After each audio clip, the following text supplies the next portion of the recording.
Salam dostlar, yine biz takıma vizadan vizamızı aldık. Azerbaycan aeroportunda Polşa uçup barıyoruz. Sağ olsun takıma viza, işinde üstünlük, ravaşlık. Takıma viza başvurup bilirsiniz. Hava salam dostlar. Yine Nesibe denilen bir yıllık raboçi vizamızı aldık. Takım viza kampanyasına köp sağ olsun aycan.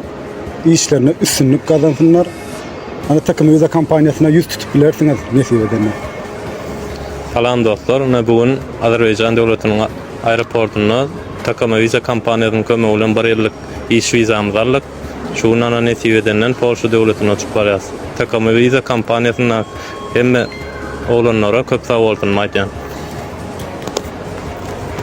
Salam dostlar, takıma viza kampanyaň kömegi bilen Polşa devletine bir ýyllyk iş vizasyny aldyk. Nüşmat Bakudan Polşa devletine uçup barýas. Habarlaşyň hyzmat eden oğlanlara köp sag bolsun diýýäs. Salam dostlar, yine Azerbaycan devletinde aeroportunda takıma viza kampanyasyna vizasyny aldyk. Ören takıma viza işgärlerine kömek eden oğlanlara köp minnetdarlygymyzy bildirýär. Sağ olun. Sizlerle işinizde.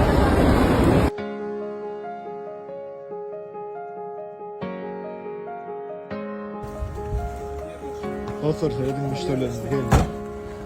Şu an müşterilerimizi karşıladık. Bu şekilde.